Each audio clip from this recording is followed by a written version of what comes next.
Well, good afternoon. Hello. I am so excited to be here with you today. And I'm excited for you to be here as well because I have a lot to share with you today. And I'm just looking forward to the time we have together. It's been an exciting week, and this is just Friday. We still have another live stream that's coming up on Sunday at 3:00 Eastern time. So make sure that you have that on your calendar and that you show up, because I have a lot that I'm going to be sharing at that point in time. Let me just give it a few seconds as people come in. And as you come in, if you like, put in the comments where you're watching from. Always interesting to see where people are coming from. We've had people from all over the United States. We've had from South Africa, Lesotho. Michael is back in the house from Salt Lake City. Yahoo!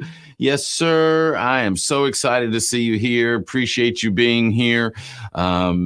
And so it's great as you come in. Now, look, here's the thing. For those of you that stay to the end, I have something special I'm going to share with you at the end. I'm going to tell you right up front.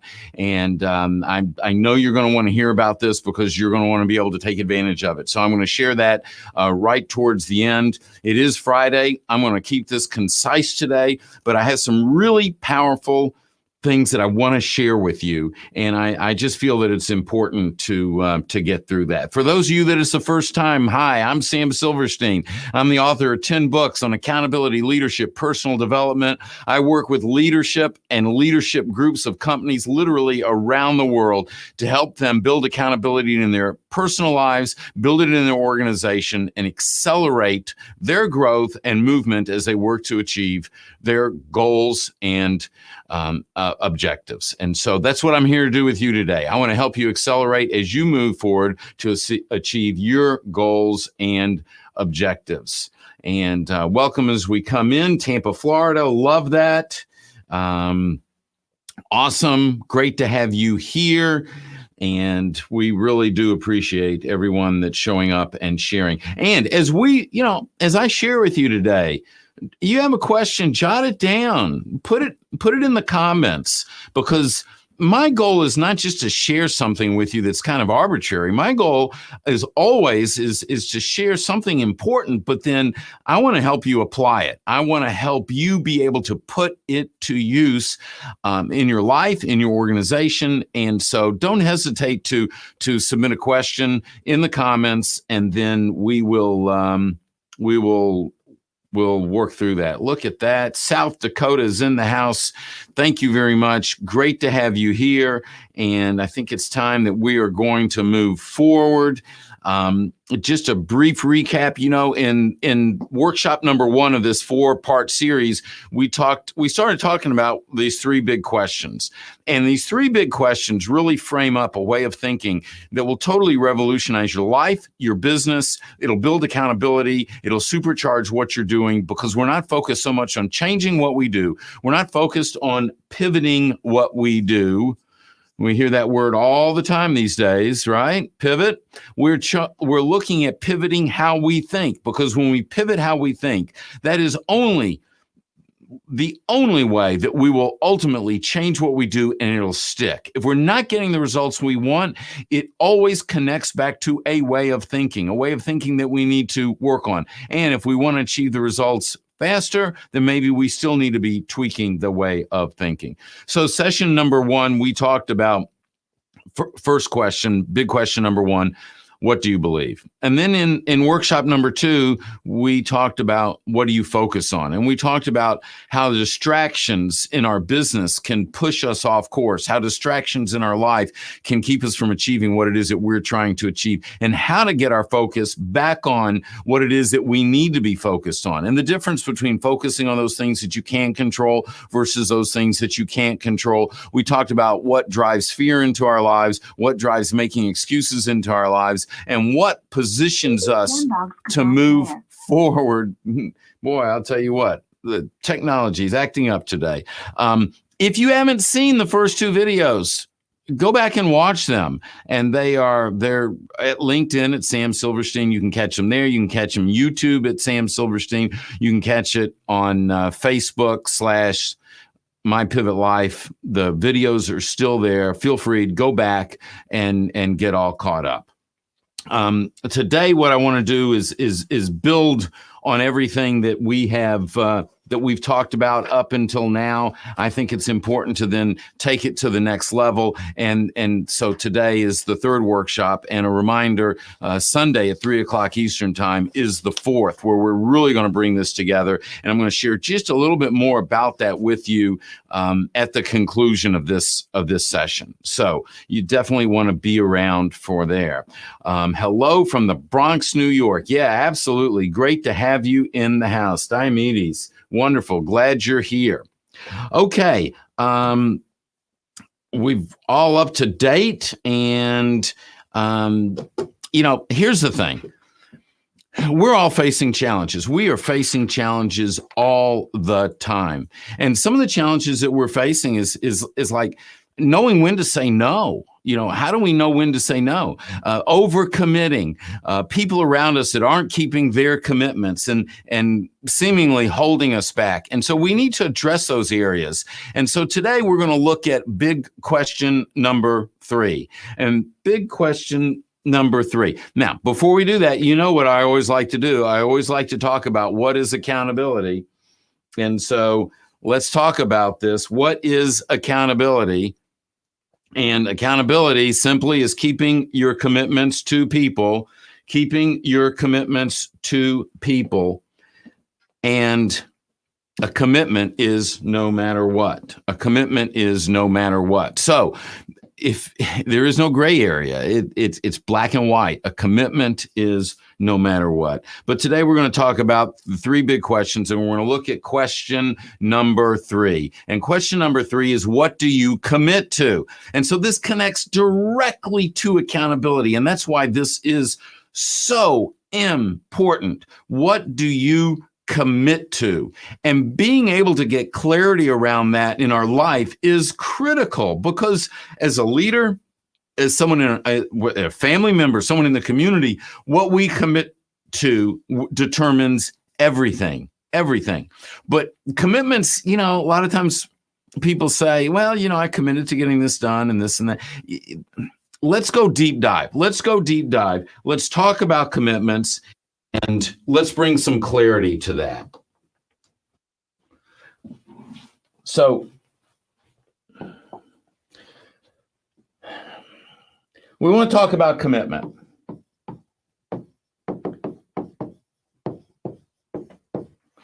All right, commitments. Now, here's what our research has shown. Our research has shown that there's different types of commitments. There's tactical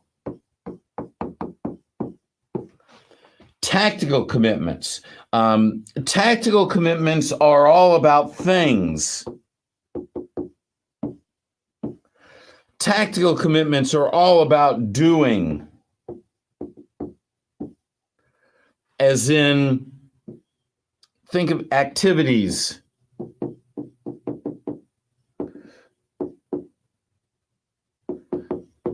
Couldn't spell for a second, all right? Think of your job description as a list of tactical commitments.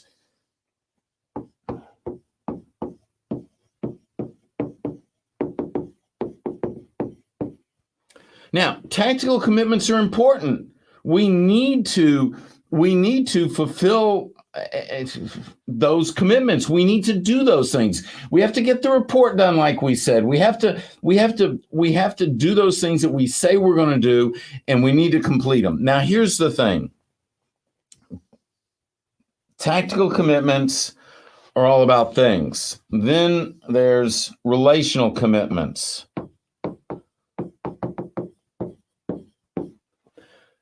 Now, relational commitments aren't about things. Relational commitments are about people. It's about connecting.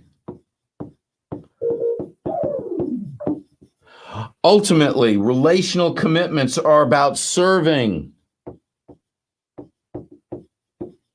And that's what a leader does. A leader is serving the people they lead, because the leader's responsibility is to help the people they lead be successful.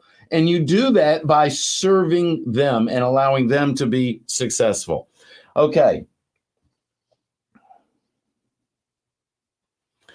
All right, let's do this. I want you to see this. Tactical, things, doing, job description, relational, people, connecting. Tactical commitments.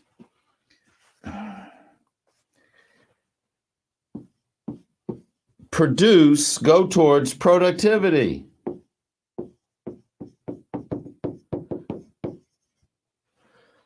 Tactical commitments go towards productivity. Now, is productivity important? You bet it is. Productivity is very important. You're trying to build an organization, you have to get things done. Not just anything, but specific things that are going to help you build that organization. So, productivity is important. We need to make and keep our tactical commitments. Now, tactical commitments are spoken. I told you Wednesday I would be here today at 3 o'clock Eastern time. That was a spoken tactical commitment. It had to do with things, all right? Now, if I tell you I'm going to have that report for you by tomorrow afternoon, that's a tactical commitment. It connects to things. Tactical commitments go towards productivity. Tactical commitments do not does not equal accountability.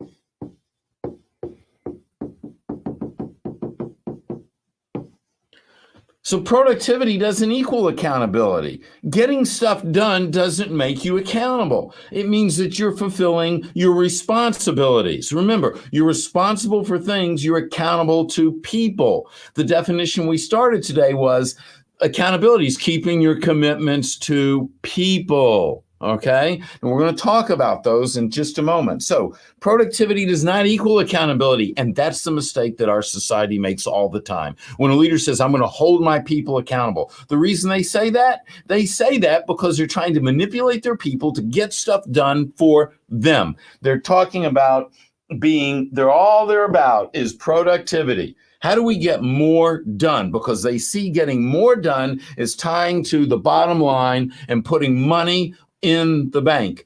And yes, do we need to get things done? Yes. Do we need to get things done on a timely basis? Absolutely. But that has nothing to do with accountability whatsoever. Whereas when we want to talk about accountability, relational commitments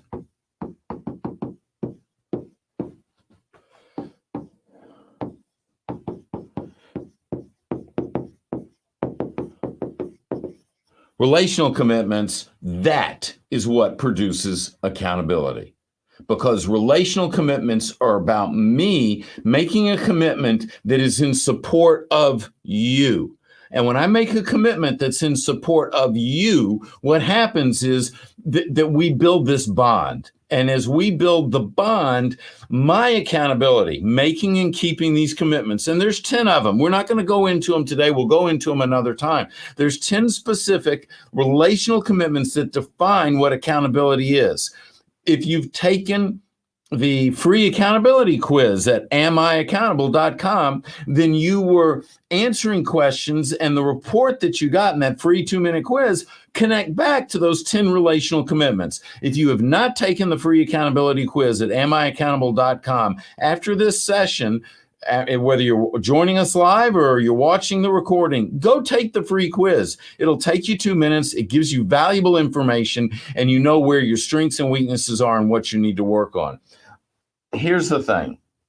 When we talk about relational commitments, when we're making and keeping relational commitments, this is what eventually gets you to this increased accountability. Accountability is inspired. It is not mandated. Okay? Accountability is inspired. It is not mandated. So, Accountability, keeping your commitments to people. Commitments, there's tactical commitments, there's relational commitments. Tactical commitments go towards productivity. Relational commitments go towards accountability. Tactical commitments are spoken. Relational commitments, for the most part, are not spoken.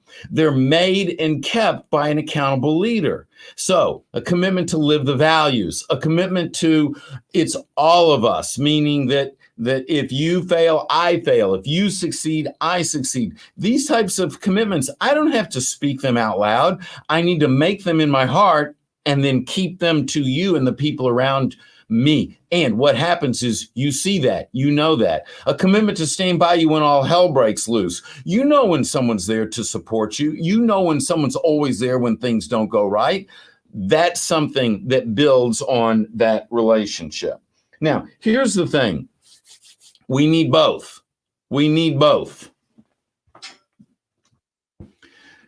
We need both tactical and relational commitments. All right, let's see. There are people who I wish were part of this seminar. Well, you know what? I agree with you. And you can bring them Sunday at 3 o'clock if you like, or send them to the recording and they can watch the recording. So I appreciate that. And Michael, 10 relational commitments. Is that what I said? Yes, those are. I did talk about that. I did mention that.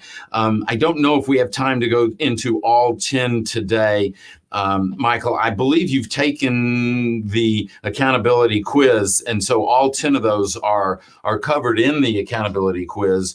But those 10 relational commitments, I outline them in detail. I mean, they're in no matter what, and I'm accountable. But we're going to deep dive into those commitments actually in the pivot course that the registration starts on Sunday. But there are commitments like a commitment to the truth, a commitment to a good name, a commitment to live the values, a commitment to it's all of us, a commitment to stand by you when all hell breaks loose, a commitment to sound financial decisions, a commitment to lead people to their potential, to be their best. There's 10 specific ones that combined really define what accountability is. And so those are the 10 relational commitments that I'm talking about. Those are the 10 commitments of accountability. And it's those 10 that define what accountability is. Appreciate you asking that. Okay, so commitment. We're still talking about commitment here. We've talked about tactical commitments. We've talked about relational commitments. Now I want to talk about the concept of commitment, because I think this is really important as well. And the concept of commitment means, what are you committed to? What are you all in? Remember, commitment is no matter what. And so I break commitment down into here. You know what? It's just going to be easier to show this back here.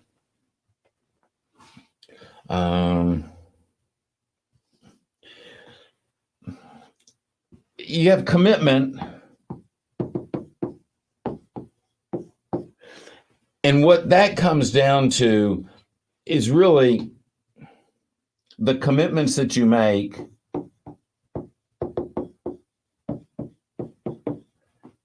and the consistency.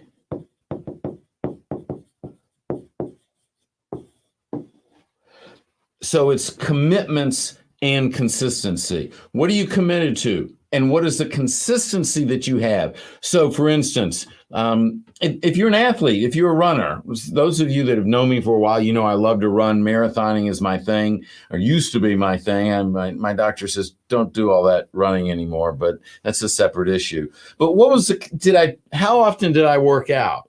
You know, did I run once or twice this week? Didn't run next week? Maybe hit it 2 or 3 times the following. No, it was consistent. I ran 5 days a week. I gave my body 1 or 2 rest days, but I always ran at least 5 days a week at a certain amount of mileage. I had a routine that I did. I went long every Saturday. I had on Tuesday, I had either a speed workout or a or just a long run, which would be a 10 to 12 mile workout. On Thursday, every Thursday, it was 10 to 12 at marathon pace. There was a consistency, and through that consistency, I was able to achieve the results that I really needed to achieve. So, all right. Get the confusion off the screen. All right, so it's commitment and consistency. When you bring those two together, you're supercharging your commitments. And when you supercharge those commitments, that's when you start to get those results that we're all looking for. Okay, now let's see. Any questions? We've answered the one question that Michael submitted, I see over there.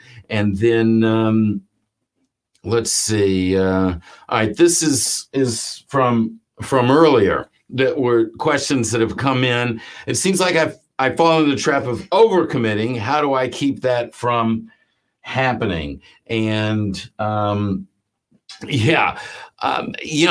the thing. Are we overcommitting? And somebody once said to me, "You're defined by what you say no to." And I think that's really powerful. So it's part of being an accountable leader is understanding and those tactical commitments, what can we commit to? But if we overcommit, then we're going to run into a problem. And so it's important. Sometimes we just need to say no. And saying no to someone and explaining why you're saying no is far more accountable as an individual way of acting towards that person than taking something on and then not delivering on it and letting them down and not having their back. And then your word isn't your bond, which is one of those relational commitments. And so it's really critical that we do not overcommit. And I find that traditionally the accountable leader gets a grasp of that and does not overcommit. I keep my commitments, but the people around me don't always keep theirs. What can I do about that? Oh, that's frustrating, isn't it? The short answer, fire them. Yeah, I'm serious. Fire them. Why do you want to hang out with people who aren't keeping their commitments? If they work for you, hire someone that's going to keep their commitments. And if it's someone that's in your life, well, is it someone that you choose to have in your life or someone that's thrust upon you? A family is family. They are what they are. So you learn what to expect. But my friends that is my really close friends, and I refer to them as the family that I choose. Why would I develop a close relationship with someone who consistently doesn't keep their commitments? It doesn't make sense. And so you want to associate with like-minded people, like-minded, not in your political beliefs, like-minded, not in the way that you look or what your hobbies are necessarily, like-minded in your values. Your values need to connect. You connect through values. And if you don't value honesty, if you don't value keeping those commitments, then that person really shouldn't be in your circle. And that's a choice that you just have to make. I'm not telling you to clean house. What I am telling you to do is, if you're around people that aren't keeping their commitments, evaluate your choices. You want to be around those people that keep their commitments. Okay. Let's see, another question that came in. What happens when commitments that I make to two different people clash and I can't keep both? Now that's a sticky wicket, isn't it? What happens if I make a commitment to Michael and I make a commitment to Phoebe and then they clash? So the question becomes, first of all, when I made the commitments, what was the likelihood that there was going to be a clash? And that goes back to, what do we say no to? Don't set yourself up for failure. And then the second situation is sometimes things happen. I could commit to two people to doing something or going with them and doing something, and maybe the weather affects one, a date gets moved, something comes up with one of my children that's super important. How do I deal with that? Well, you're going to be defined by how you keep those commitments. And it's, it's hard to deal with hypotheticals in a situation like this without having facts. But I think you have to look at your values. If your values are well defined, then you know how to act in all situations. And my always go-to is if someone comes up to me, or even one of my children, something comes up and I go, you know what? I have a prior commitment that I've made. I want to teach them the importance of keeping commitments. Now, family comes first, but that doesn't mean I can just go knocking stuff off of commitments just because it's family. So let's see, priorities. Yes, priorities. And what gives the best outcome? Yeah, I'm not sure exactly what you mean by that, Michael, because, how do we define what the best outcome is? But if, look, if you and I are supposed to get together and we have a meeting this afternoon at 4:30, and all of a sudden my wife calls me and says, you know what, that soccer game that the kids were supposed to play 2 weeks ago that got rained out just got rescheduled up at the high school this afternoon. It's sort of a short notice thing. Now, there's my commitment to you, and there's my commitment to them.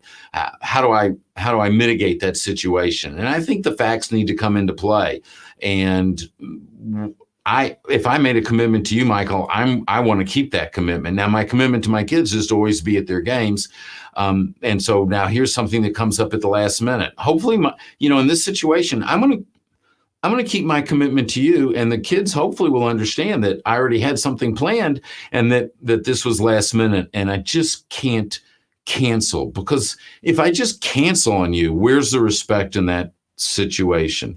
Now, if we set this up and you go, you want to get together Friday or Saturday, could I reach out to you and say, Michael, look, my kid's soccer game just got rescheduled. Any chance you're still available tomorrow? Yeah, that's okay. That's okay.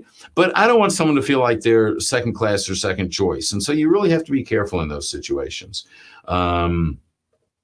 And back to what gives for us and the other person as well as the company. Yeah, here's the thing. When we have a clash in commitments, sometimes we have to make a choice that's not in our best interest. Now, think about that. You have to do what's right, and what's right isn't always necessarily in our best interest. And so you have a situation where maybe there's a problem with the client, and you need to allocate resources, dollars, time. You need to replace a product. You need to give them a whole new whatever, and you actually spend more money fixing the problem than what it cost you originally. I've seen companies that say they're not going to do that. We only made $50 on this. I'm not going to spend $75 to fix it. Well, see, I disagree with that. And spending the $75, you say, well, that's not in the best interest of the company. Well, it might not be in the best interest of the bottom line this week or this month, but I would say it's in the best interest of the company long term. So, yeah, I agree with you, Michael, but it gets complicated. It gets complicated. And that's why I always say, go back to those values. And we talked about those values in workshop number 1. The reason the values are so critical is because really what those values are, if they're constructed properly, if they connect to all 4 areas that we talked about, then your values basically are every decision you will ever need to make in advance of the situation presenting itself. And so it's just a matter when a situation presents itself, you step it out by living through those values. Okay. Great. We talked about big question number 3. What do you commit to? And I said that I had some things to share with you later in the program. But first of all, workshop number 4 in this series, the final workshop is going to be Sunday, 3:00 in the afternoon, Eastern time. So it's 3:00 Eastern time. And in that session, we're going to pull it all together about building accountability in your organization and in your life, how to take the 3 big questions, put them into action to achieve the results that you are trying to achieve. And we're going to cover that on Sunday. Also on Sunday, and this is what I promised you, at the end of the session. Also on Sunday, we will be opening up registration on Pivot. And And if you make sure, two things. One, you can go to mypivotlife.com and put your name and email in and you'll receive information. But on Sunday afternoon, after the live workshop, we're going to open up registration. Pivot is a deep dive course that you will be going on with me. I'll be with you for 8 weeks through a series of pre-recorded lessons and live interaction sessions, application. I'm going to help you apply everything it is that I have been teaching over these last few weeks. And most of the content that we're going to be teaching during these 8 weeks is not in one of my books that's currently published. And so we're going to deep dive on the 3 big questions. We're going to absolutely, everyone's going to be coming away with their own non-negotiables worded in detail, their own written purpose statement, their mission. We're going to be looking at all these, the 10 commitments. It's going to be a great 8 weeks, and I'm going to personally lead you through that process and help you apply it to your business and your life. So you're definitely going to want to be there. Michael says, commitment on Sunday. Will you have a replay? We will definitely have a replay, but you'll want to check it out and then right away on Sunday after your commitment. And I appreciate that you're going to keep your prior commitment. And look at joining me in the Pivot course. We're going to have a special, very special offering. It's only going to be offered one time this year, and you will be a founding member in this course. We'll have some very special first time low investment for you, and I'm just excited to really share that. You know, over this week, we've talked about 3 big questions. We talked about, what do I believe? We talked about, what do I focus on? Today, we talked about, what do I commit to? We're going to bring it all together on Sunday. My goal, as always, is to share something with you that not only makes sense, but to help you put it into practice, to get it into your life, to build it into your business. My mission is to build a more accountable world. I can't do that by myself, but I know that with people like you, we can do that. It starts by us taking the first step to build a more accountable life. Then we build that into building more accountable organizations, more accountable communities, and then to the broader world. I appreciate you being here. I would love to see you on Sunday at 3 o'clock Eastern time. I would love to have you in the Pivot program. Please go to mypivotlife.com, put the information in there, and then as soon as we start and open up registration on Sunday, you will receive an email and you'll have a chance to be at the very first founding member of this exciting new experience. Have a great afternoon. I look forward to